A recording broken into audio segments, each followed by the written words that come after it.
What is up, everyone? Welcome to what is probably going to be the world's longest iPhone 14 unboxing. So, you have been warned. That time has come once again to unbox the next iPhone. These come scarily quickly. It felt like just 2 seconds ago I was unboxing that iPhone 12 mini. I like to do these for you guys because it keeps you in the loop with what I'm using. And I do have a little bit of a story with this video, and it's quite an interesting one.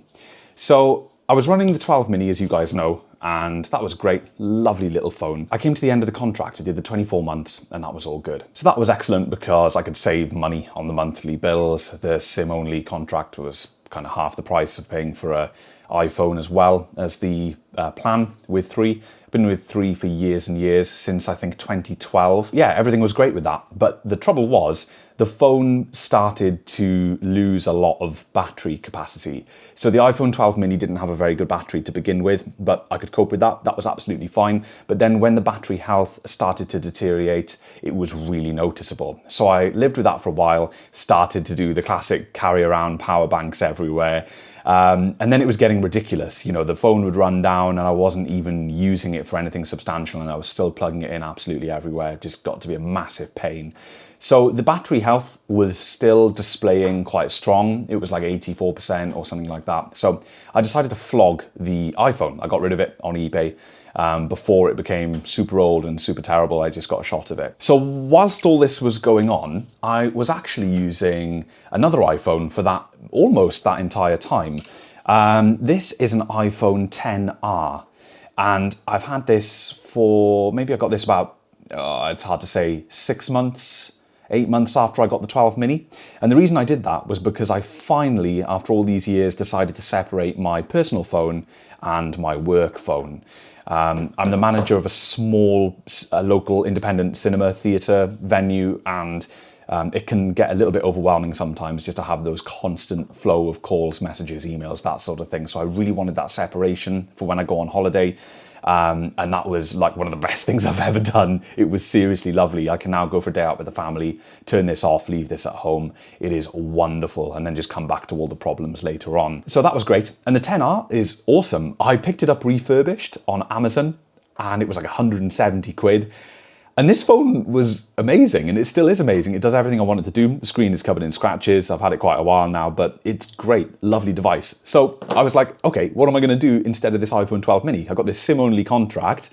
Well, what am I gonna do? So I thought, let's pick up another XR. So this is a black one. Let's take the case off for a second. Take the cases off of both of these. May as well, if we're gonna make this the longest iPhone 14 unboxing video. Here's the work phone. I picked this up, as I say, about 170 quid. I've got a contract through work, SIM only. This one's with EE, that's been fantastic. And yeah, lovely phone, works great. I've got no plans to, God, I haven't taken this case off in a while. Yeah, that's pretty disgusting, isn't it?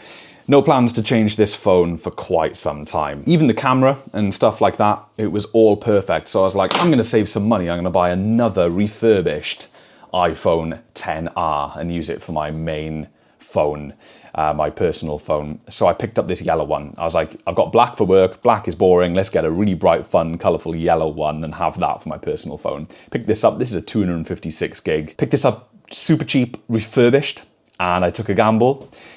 And this one didn't really pay off like this one did. So this one is perfect. This has got a perfect, genuine refurbishment behind it. The camera is great, the screen is great, everything works, the battery is perfect. It's been lovely. This one is kind of the opposite to that. So it was okay for a little bit, and then I started taking photos and I noticed that there was a substantial difference in quality between this one and this one. When I zoomed in, I got photos side by side on the computer, zoomed in, I could tell that this was a knockoff camera that had been put in here. And then I came to set up my Apple Pay, which worked fine on the 12 mini. And unfortunately, Apple Pay doesn't work on this phone. It seems to have an NFC reader, but it just does not work for some reason. So that is completely dodgy. And I was suspicious of the screen because the phones felt different. They looked a little bit different.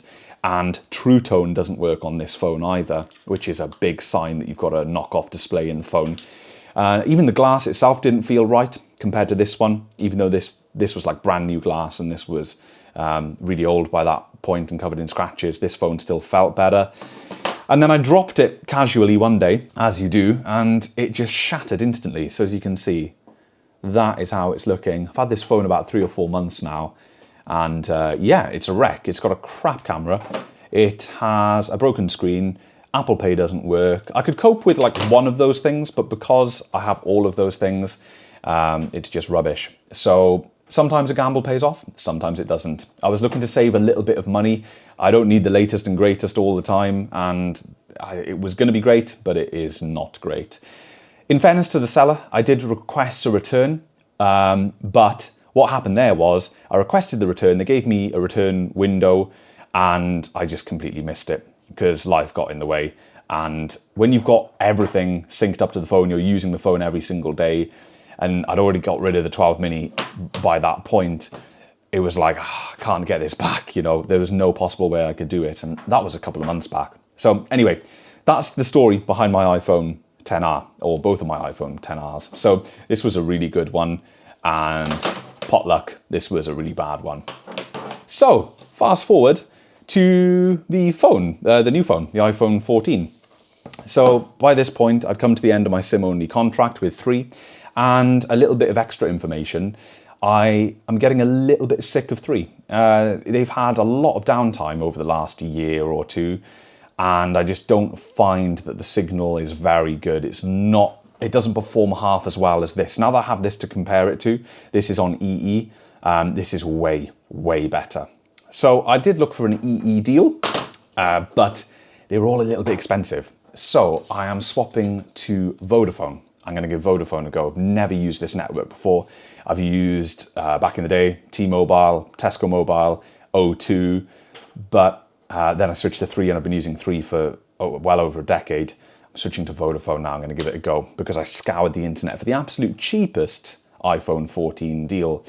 I didn't fancy the 15, a little bit new, a little bit expensive. Went for the 14, got a really good price on it. Got such a good price on this, in fact, that I was able to get insurance as well. So I've got loss, damage, not theft. I've got loss and damage cover for a 24-month contract with Vodafone, which is lovely. So I'm going to look after this. This is going to be my phone for the next 2 or 3 years. But one really sad thing, guys, one really sad thing. Everything I hated about this phone, there's one thing I loved about it, and that was the yellow. It was crazy satisfying because I had a clear case on it as well. This was black and boring. This would be my work phone. And it was a lovely, bright, sunny feeling when I would come home and use the sunny, lovely phone. I ordered the yellow iPhone 14, and they phoned me up and they said, this phone is not in stock. It's going to take up to 3 weeks to come in, and I just can't cope. I could cope with all of those things, but with this screen as well, now that it's smashed, I get that horrible random input thing. Sometimes when you unlock your phone, it's just mashing the input randomly, and I've got to lock the phone and unlock it again. The screen is really crap. So yeah, I couldn't cope with that. I asked them what colors they had, so I went for the midnight one because I didn't really fancy any of the other colors. So yeah, shame. I wanted the yellow one, but hey, we've got this one now. So let's get into it. Nice thin box, no charger in the box these days with the iPhones, of course. Let's peel that. It's funny, the actual unboxing. Oh, there's another one on the bottom. Nice. The actual unboxing portion of this video is going to be the shortest part, I think, in comparison to all the storytelling. So there we have it. There's the midnight iPhone 14, super shiny. There is quite a blue hint there. It's definitely not in the same league as black. I mean, this black on the iPhone XR is a little bit grey, but you can see as soon as you hold that there, you can really strongly see the blue. But I tell you what looks nice is the completely clean back versus having this stuff on the older models on the bottom there. There we go. So let's pull this out and have a little look. Yeah, we're back now to the kind of square feeling phone, like my 12 mini. These are rounded and do feel a bit nicer to hold, to be honest. This one, yeah, a little bit square. But I prefer the look. I do prefer the way these squarish ones look. I call this the iPhone 4 look because they did that before. They went from the rounded to the square, then back to the rounded, and now they're back to the square. But it does look cool, the flat sides and stuff. I've got a case and a screen protector for this. I'm not going to leave it naked. I have got, before they phoned me to organise the midnight one, I bought a case that had a clear back and a yellow surround, because I was going all out with the bright sunny day, and yeah, I'll still use that case. Also got a screen protector. What else do we have? I'm not going to bother taking any of this out. We've got a SIM removal tool in there and the documentation and the Apple stickers, and then we've got the lightning cable. This may be my last iPhone with lightning, because by the time 2 or 3 years comes round, I might be on to a phone that's got USB-C. Who knows? I hope that's the case.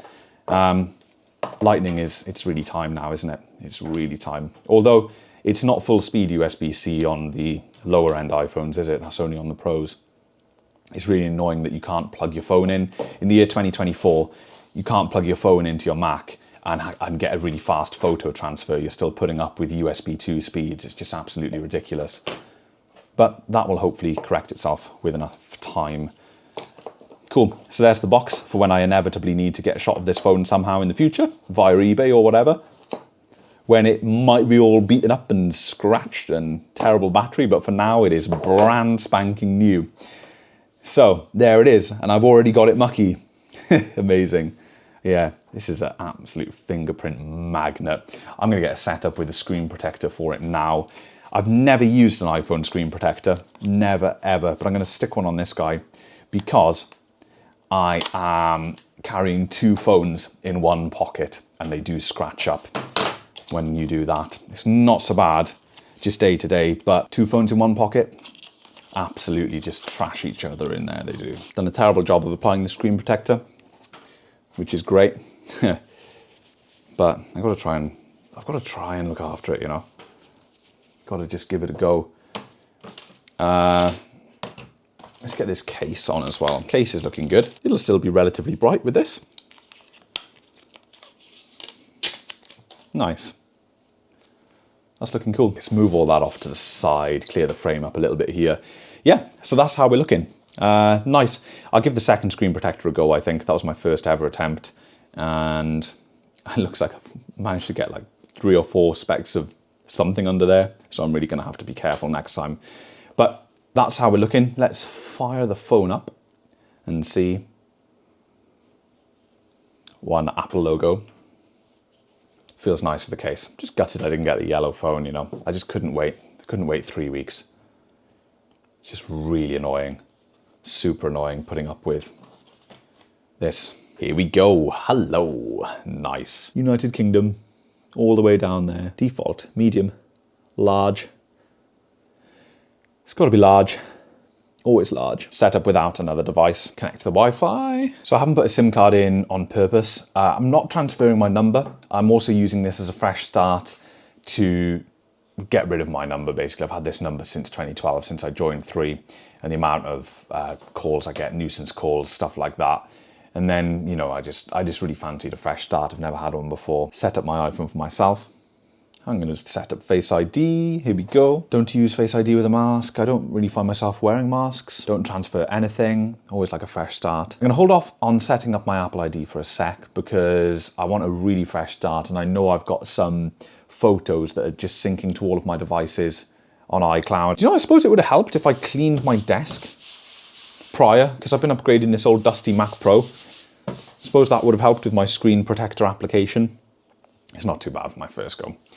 Yeah, I'm gonna leave that there for a sec. I need to, before I input my Apple ID, I just want to log on and get rid of some photos and stuff off of my iCloud before everything starts syncing up. I just want to tidy things up before it syncs. Otherwise, I'm going to be waiting ages. I've got loads of unnecessary stuff that just keeps transferring everywhere. So I just want to tidy that up a bit first on my computer. And then in 10, 15 minutes, I'll be able to put that in and start using the phone. And I can just carry this around. Oh, I guess I need to set up my mobile number and everything, don't I? Yeah, as you can tell, the enthusiasm is not really there. I am much more excited to show you guys what I've got going on with this system.